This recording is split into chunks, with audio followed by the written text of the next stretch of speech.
কিছু কথা যদি আমি নিজের জন্য শুনি তাইলে নিজের ফায়দা। আমি কমপক্ষে বুঝলাম যে আমার আল্লাহ আমাকে কি বলতে চাইছে, আমার আসলে করণীয় কি, উচিত কি। এতটুকু বুঝতে পারা নিজে অনেক বড় নিয়াম।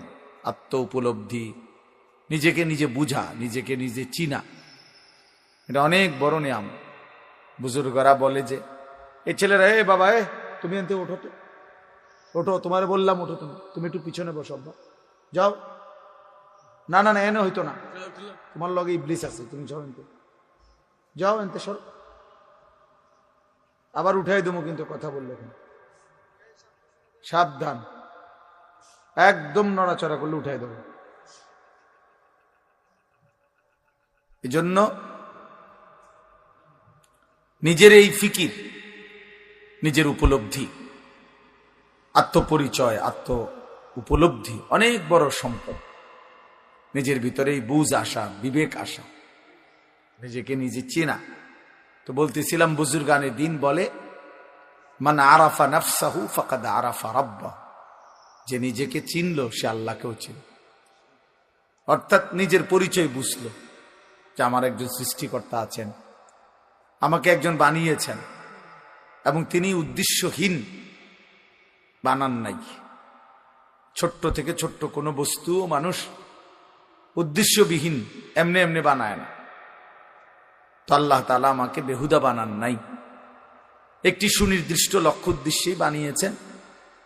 তো এইবার বিবেকবান খুঁজতে থাকে যে আমার আল্লাহ আমাকে কেন বানাইছে, আমার করণীয় কি, বর্জনীয় কি, এবং সেটা পালন করতে থাকে। তো এই জন্য বললাম, নিজেকে চিনা, নিজের উপলব্ধি হওয়া, নিজেকে বুঝা যে আমি একজন মানুষ, আমি একজন মুসলমান, আমার বাবা মা মুসলমান, আমার একজন আল্লাহ আছে, আমার একজন রসুল আছে, আমার একটা কোরআন আছে, কিতাব, আমার একটা ধর্ম আছে, ইসলাম। এই কথাগুলো বুঝা, হৃদয়ে আসা অনেক বড় নিয়াম।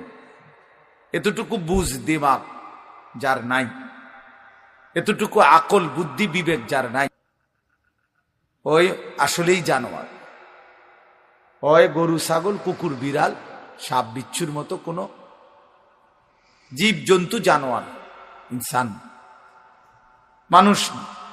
মানুষ তাকেই বলে যে তার আকলকে কাজে লাগায়, দিমাগকে কাজে লাগায়, বিবেককে কাজে লাগায় এবং উপলব্ধি করে।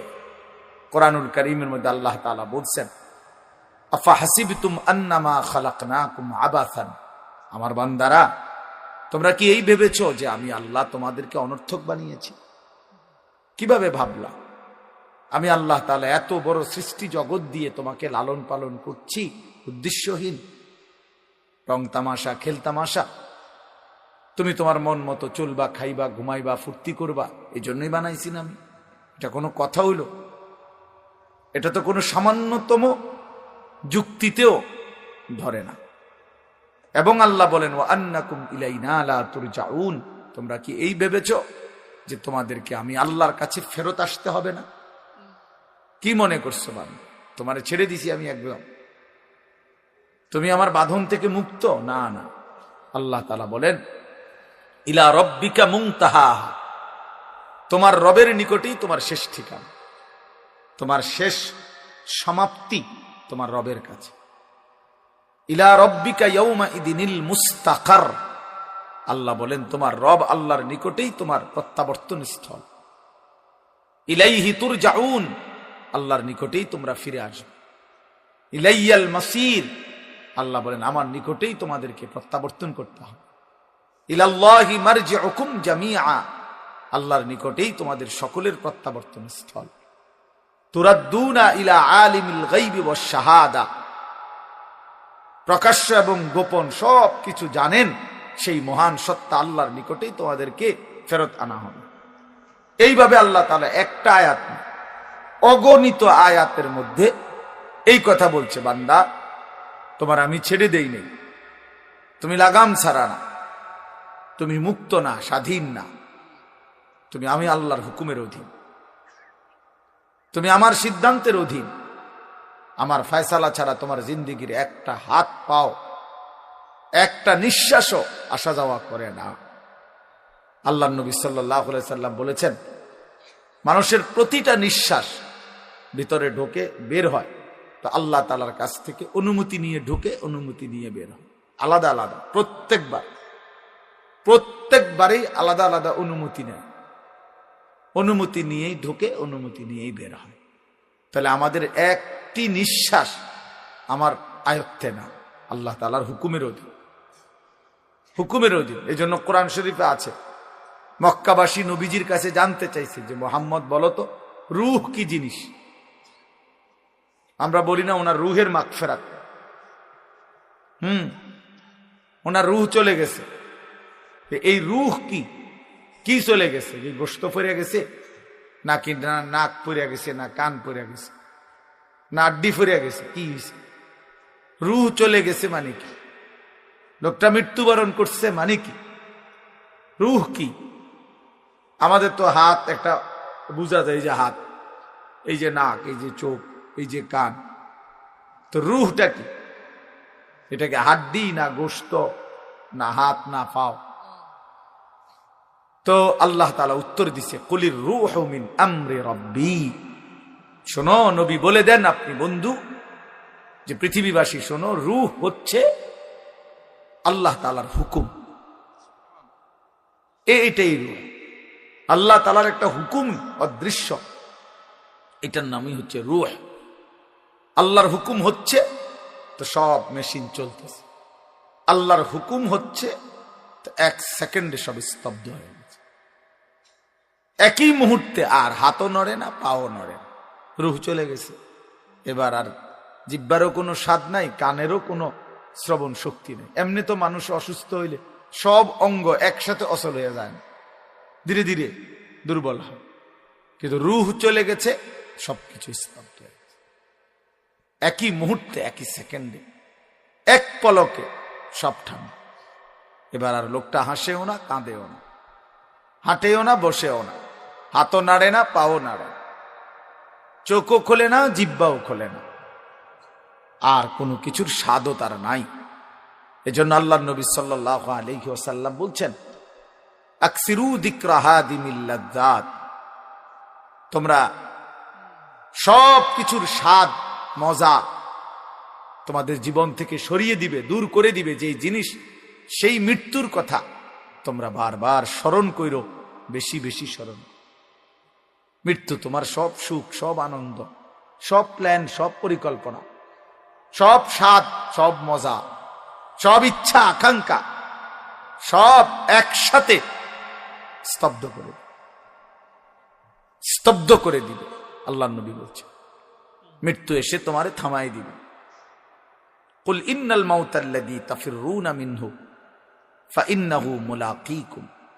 আল্লাহ বলেন, হে নবী আপনি বলেন, মৃত্যু থেকে তোমরা যেখানেই পলায়ন করো না কেন, সে নিজেই তোমাদের সাথে সাক্ষাৎ করবে, মৃত্যু নিজেই তোমার সাথে দেখা করবে, তুমি বলতে হবে না। লিকুল্লি উম্মাতিন আজাল, আল্লাহ তাআলা বলে প্রত্যেকটি জাতি গোষ্ঠীর, প্রতিটি ব্যক্তি সম্প্রদায় গোষ্ঠীর মৃত্যুর সময় নির্ধারিত।